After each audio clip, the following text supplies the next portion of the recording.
Good evening everyone.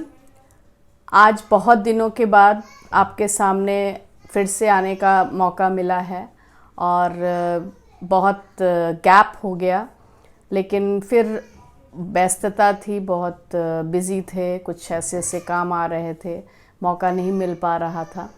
फिर आज लगा कि नहीं, कुछ इम्पॉर्टेंट विषय पे फिर से अकाउंटेंसी के कुछ पार्ट को डिस्कस किया जाए। तो मैंने अंतिम में जो आपके सामने जो एक वीडियो पेश किया था, जो था कैश फ्लो स्टेटमेंट के बारे में, उसके बारे में मैंने आपको बताया था। जो क्लास 12th के बच्चे हैं, उनका आने वाले समय में एग्ज़ाम है टर्म 2 का, उसका एक बहुत ही important chapter term cash flow statement, जिस पे कि आपके प्रैक्टिकल एग्ज़ाम भी होने हैं। 12th के बच्चों को अलग से 6 मार्क्स का एक क्वेश्चन अलग से पूछा जाएगा और उसी पर बेस्ड वाइवा भी होगा। इसमें कुछ ऐसे क्वेश्चंस आपसे किए जाते हैं, जैसे जितने भी एक्टिविटीज़ है उसमें कौन से आइटम किस एक्टिविटी से रिलेटेड है। तो उसी के एक पार्ट को मैं आज डिस्कस करूंगी इस वीडियो में, और मैं चाहूँगी कि आप अंत तक इस वीडियो को वॉच करें और आपके लिए ये हेल्पफुल होगा और आप इसके कंसेप्ट को समझ पाएंगे। तो उसमें मैंने 3 एक्टिविटी की बात की थी। बिज़नेस में जो है बेसिकली 3 एक्टिविटी होती है। एक operating activity, then investing activity और फाइनेंसिंग एक्टिविटी। तो मैं अभी जो है इस वीडियो में इन्वेस्टिंग एक्टिविटी के बारे में बताने जा रही हूँ। इन्वेस्टिंग एक्टिविटी जो रिलेटेड है, जो संबंध रखता है, वो नॉन करेंट एसेट से संबंध रखता है। अब ये नॉन करेंट एसेट क्या है, बहुत से बच्चे समझ रहे होंगे। एसेट्स का भी वर्गीकरण किया गया है, करेंट एसेट्स और नॉन करेंट एसेट। जो लंबे समय तक बिजनेस में चलता है उसको नॉन करेंट एसेट्स के कैटेगरी में रखा गया है, जिसमें आपके लैंड हो गया, बिल्डिंग हो गया, प्लांट एंड मशीनरी हो गया, फर्नीचर एंड फिक्सचर्स हो गए। तो उसमें जो बिज़नेस इन्वेस्ट करता है, ये एक्चुअली आपका इन्वेस्टमेंट टर्म जो यूज़ किया गया है, या तो हम अपने बिज़नेस में इन्वेस्ट करें या फिर किसी दूसरे बिज़नेस में इन्वेस्ट करें। तो हम इन्वेस्टमेंट पार्ट को नॉन करेंट एसेट्स के रूप में के हेड में दिखाते हैं अपने बैलेंस शीट में।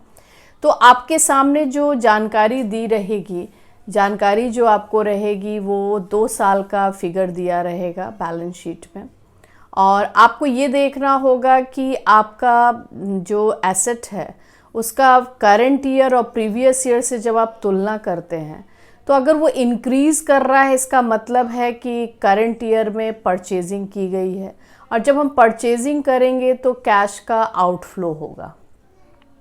और अगर आपका घट रहा है, तो अब घट रहा है तो इसमें कन्फ्यूज़न स्टूडेंट्स को ये होता है कि इसको सेल मान लिया जाता है। जब हम इंक्रीज़ को परचेज़ मान रहे हैं तो डिक्रीज़ को सेल मान रहे हैं, पर ऐसा नहीं है। अगर वो डिक्रीज़ कर रहा है तो उसके 2 कारण हो सकते हैं।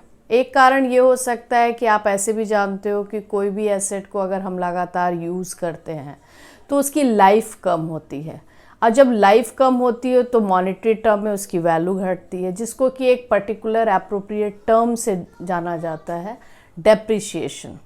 तो ये एक कारण हो सकता है। दूसरा कारण सेल का हो सकता है।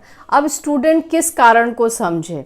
अगर डिक्रीज़ हुआ है तो कारण क्या माना जाए, ये डिपेंड करता है कि आपके सामने जो न्यूमेरिकल दिया हुआ है उसके बारे में एडिशनल इन्फॉर्मेशन क्या बताता है।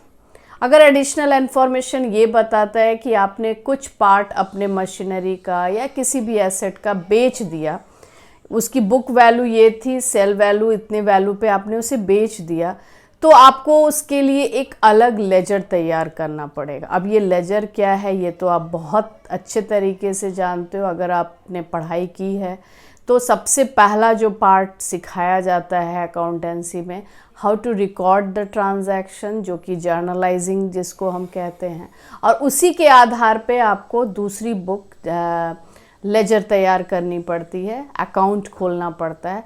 तो मशीनरी अकाउंट जब आप खोलते हो तो एसेट का ऑलवेज डेबिट बैलेंस होता है, तो ओपनिंग बैलेंस को डेबिट साइड, क्लोजिंग बैलेंस को क्रेडिट साइड दिखाया जाता है। अब आई बात कि आपने उसको सेल किया, तो किस वैल्यू पे सेल किया, रियलाइज वैल्यू जिसको आप कह सकते हो, तो वो बाय बैंक से हम क्रेडिट साइड दिखाते हैं। तो जो वैल्यू से सेल हुआ वो आपने दिखाया, और अब उसमें आप मान लीजिए कि डेप्रिसिएशन, अगर क्वेश्चन में कहता है कि इतना % डेप्रिसिएशन चार्ज करना है, तो वो भी आपने दिखाया। अब ये देखना है कि बुक वैल्यू क्या थी और ये बिका कितने में। तो उन दोनों के बीच के डिफरेंस को हम मान सकते हैं या तो प्रॉफिट हुआ या तो लॉस हुआ। तो अगर लॉस हुआ तो मशीनरी के क्रेडिट साइड हम स्टेटमेंट ऑफ पीएल से उसको डिनोट करेंगे। अगर प्रॉफिट हुआ तो debit side statement of PL से डिनोट करेंगे। और ऐसा करने के बाद ये जो आपने बाय बैंक दिखाया या टू बैंक, जो भी बैलेंसिंग फिगर जिस तरफ भी आएगा, वो आपका आउटफ्लो और इनफ्लो को दर्शाएगा।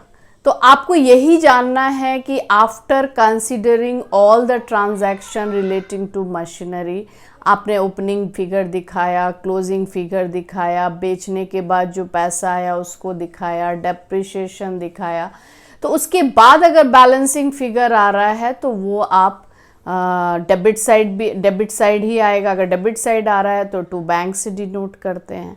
क्रेडिट साइड आया तो ऑलरेडी आपने बाय बैंक से दिखाया, तो ये देख लेना होगा। और उस लेजर को तैयार करने के बाद आपका जो बाय बैंक और टू बैंक का जो आइटम है वो आपके कैश फ्लो स्टेटमेंट से संबंध रखता है। अगर आपका बाय बैंक है इट मीन्स इनफ्लो है, और अगर आपका डेबिट साइड टू बैंक है तो वो आउटफ्लो है।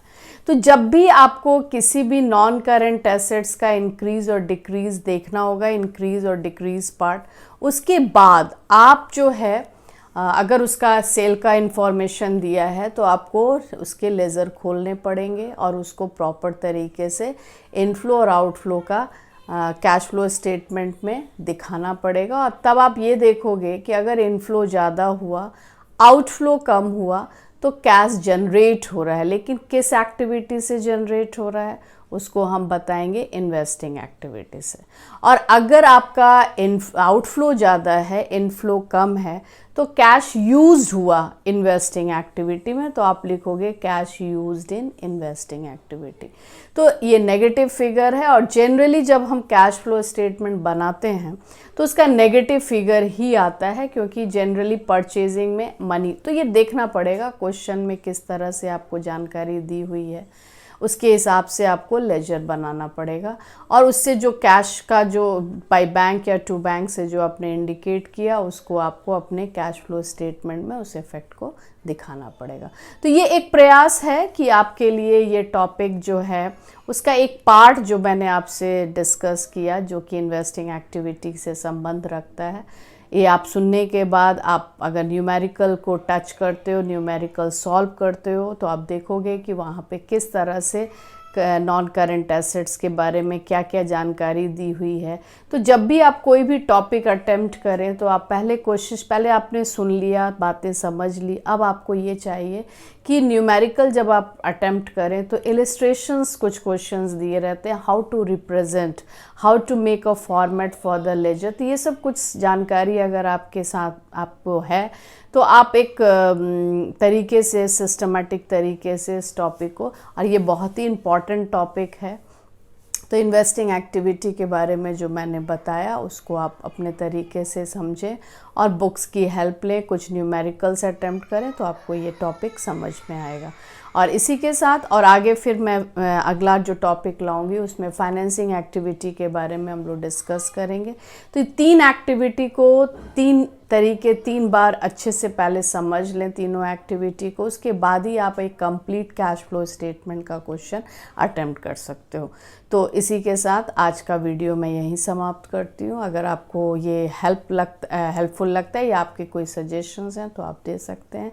इसी के साथ नमस्कार।